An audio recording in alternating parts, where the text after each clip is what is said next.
Hi, everybody. Tim Hughes here, CEO and co-founder DLA Knight. With me today, I've got Diogo Ramirez. And what we're going to be doing is we're going to be talking about sales methodologies. We're going to be talking about the sales methodology gap, what really drives sales methodology choice in the knowledge-intensive business services. I had to read that because I couldn't learn it off by heart. Diego, where can people find you? Well, on LinkedIn, basically on LinkedIn. Yeah.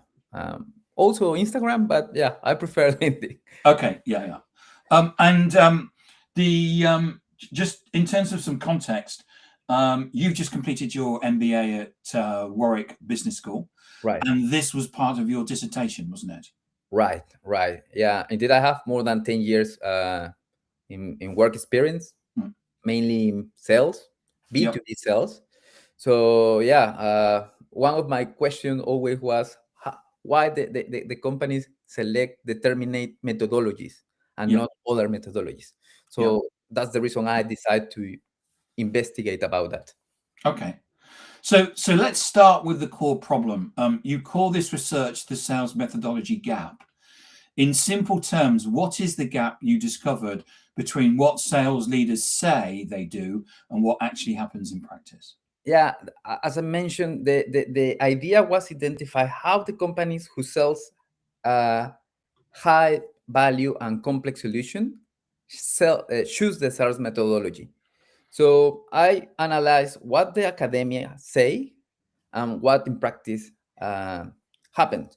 So the things that I identified, three gaps, basically. The first one is about the value proposition. We find inconsistencies between what the value proposition is and what the firms mention. The second one is the way that they choose the methodology. Academia literature mention some criteria to select methodologies, but in the real life, looks completely different. And the other is the difference between what is a methodology and what is approach. No, it looks like easy to respond, but to be honest, even for me, at the very beginning of my investigation, was very hard to respond. In my experience, I've been trained on 4 sales methodologies, and it was because of the sales leader had a particular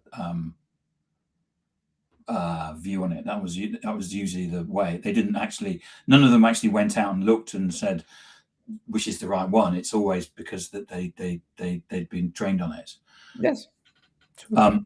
You focused specifically on knowledge-intensive business services.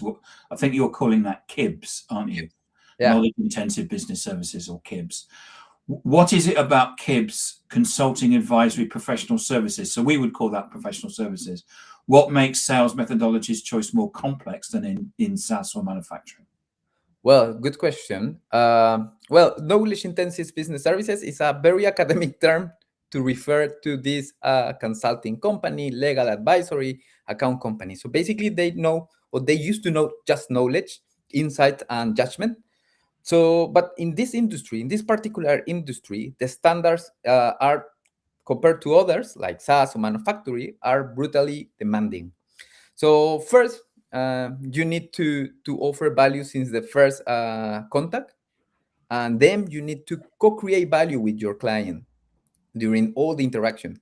The second thing is they face long and complex sales cycle with multiple stakeholders.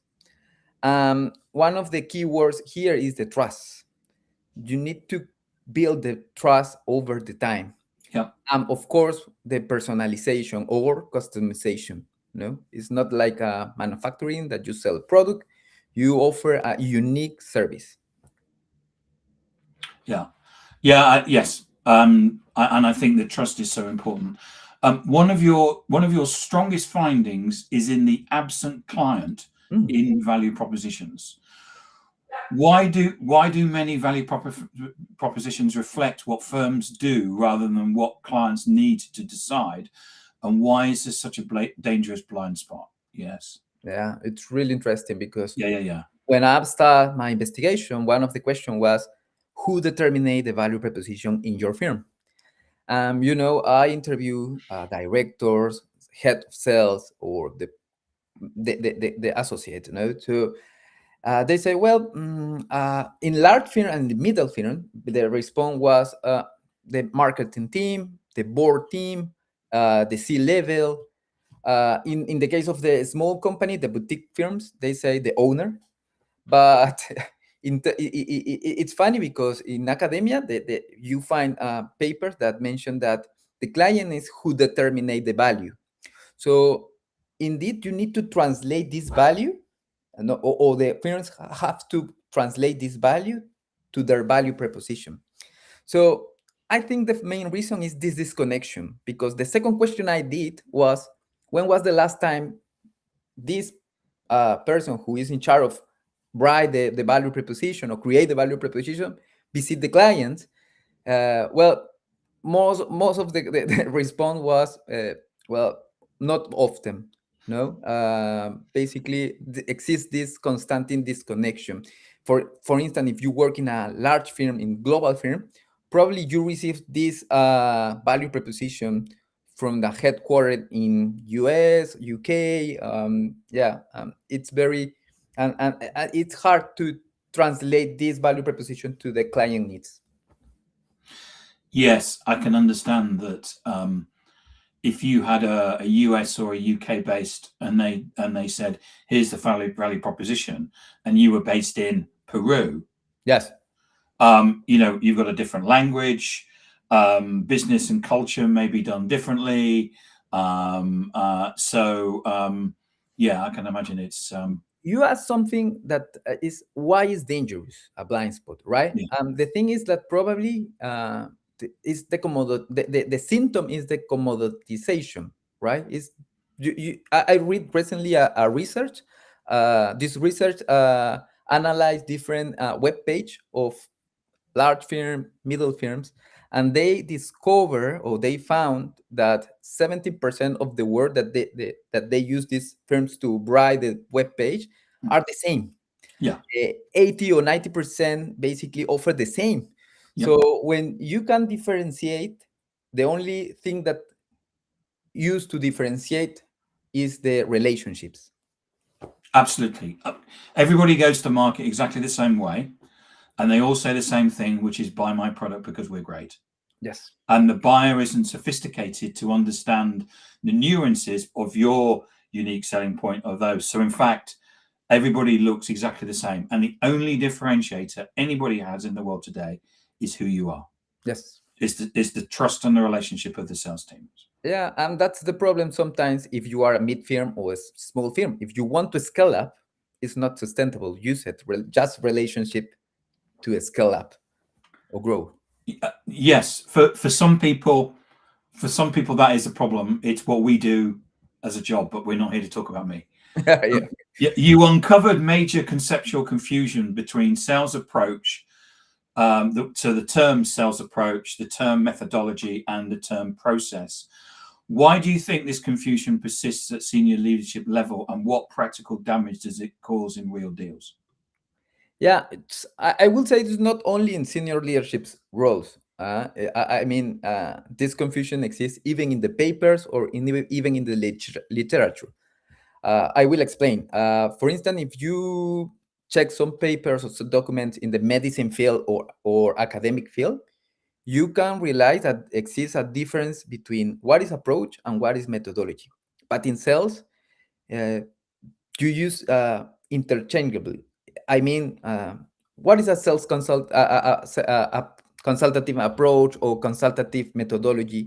So basically, exists a difference. Just to clarify, approach is the philosophy, is the way that you relate with your clients, how you build this connection, how you build this trust. The methodology is how. And in this case, you can use different ways to sell in different stage of your sales process. And of course, the process is just the pathway, from the lead generation to close the deal.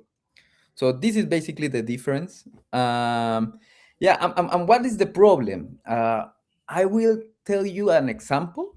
I remember with one of my personal case. I remember one CEO said that I'm leading a commercial team at that moment, and this CEO mentioned something like, the only task that I ask you is hit the number, hit the number, hit the Yeah. number. And this is the approach, to be honest, no? Just hit the number. But when you have this broad definition of your sales approach, you allow and behavior, not ethical behavior sometimes. So sometimes your sales team is just push, push, push, and forget the client needs. So that's why it's relevant to define your approach.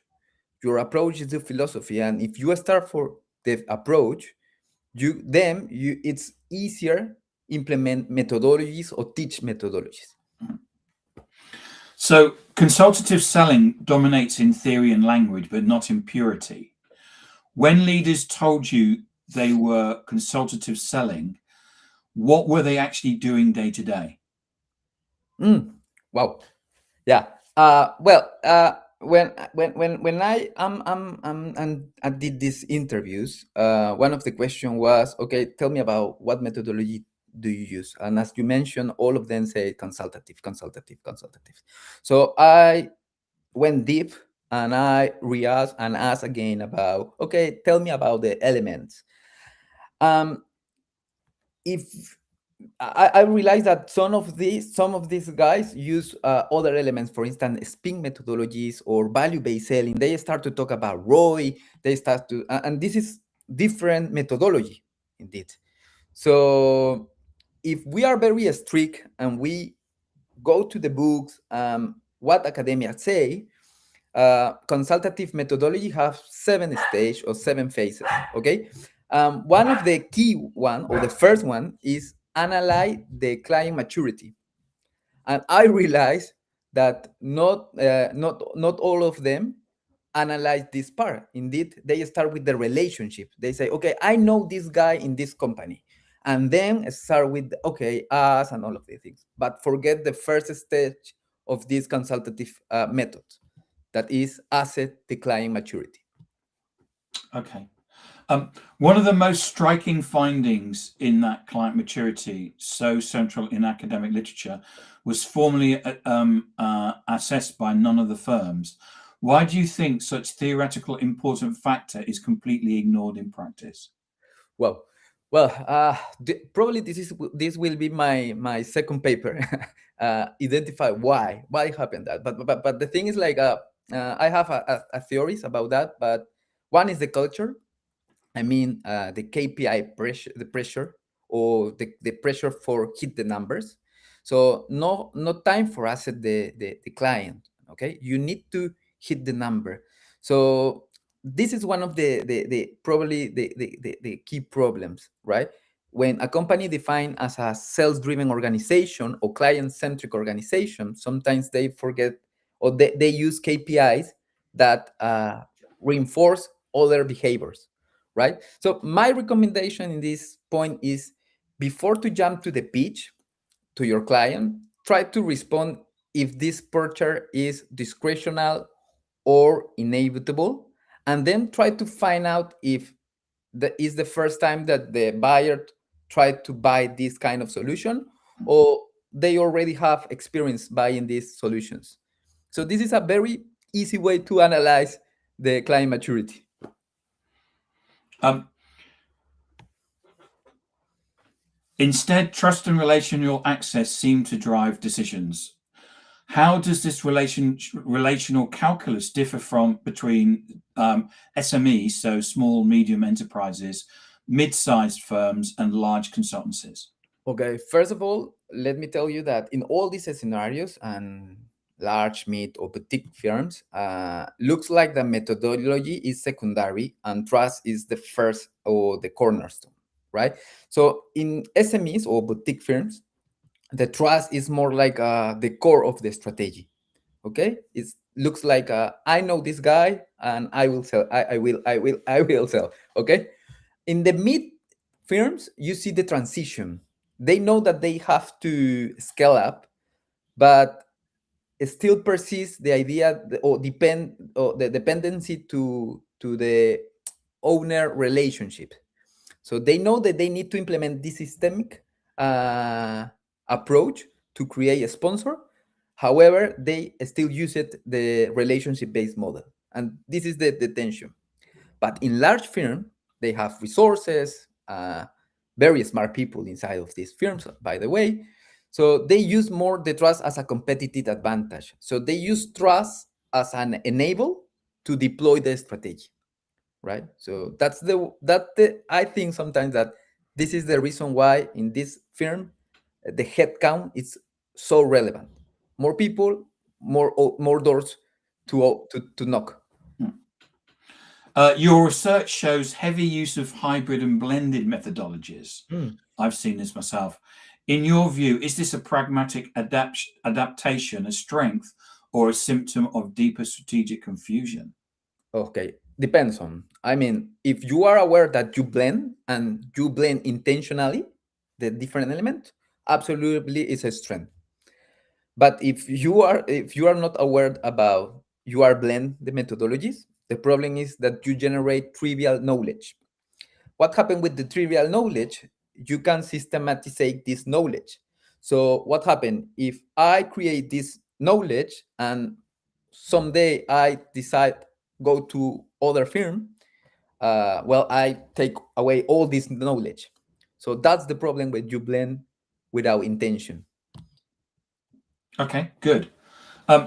You propose the idea of a coherent flexibility with a 20% non-negotiable and 80% contextual freedom.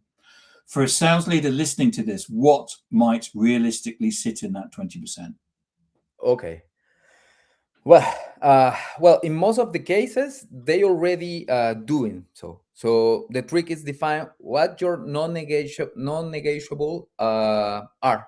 Beyond filling out the CRM or attending training session, during the sales process, you must define what things are truly essential. For example, you cannot make an offer without first meeting with the customer. Then as a salesperson, you can select or mix the different element of the method. So try when you talk about flexibility, always try to tie with a performance. Right. Flexibility without performance is a chaos. Flexibility with performance, this is strategic. Because I've seen people try and mix things up, and they like me, I've learned 4 methodologies, Yeah. and you could say, well, you could pick a bit from there and a bit from there, even though they're pretty much the same. And I think it confuses people because if this is the methodology, we're going to learn this methodology, we're going to use the language. The pushback I then got was somebody would say, well, I only have 4 accounts. Okay. And somebody will say, well, I've got SMB, so I've got 10,000 accounts. It's hard. It's like, so what we need you to do is you need to do the methodology for, and then everybody uses their excuse. Well, I shouldn't use it because I've got 4 accounts, and I shouldn't use it because I'm on SMB. Okay, I get it. If you could leave sales leaders with one uncomfortable question, similar to the test that you give your interviews, what should they be asking themselves about their current sales methodology? Yeah, just good question. By the way, was more than 20 questions. But one of the things, one just question probably is, what are the specific limitation of your current sales methodology?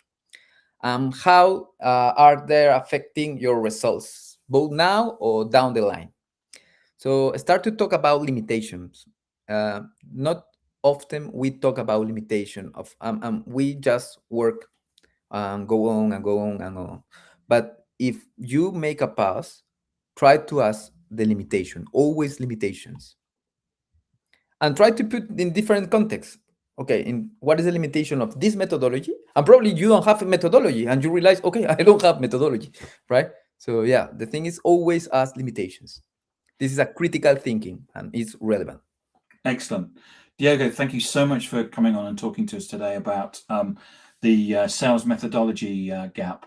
What really drives sales methodology choice in knowledge-intensive business services. If we wanted to find you to get more information, where could we get?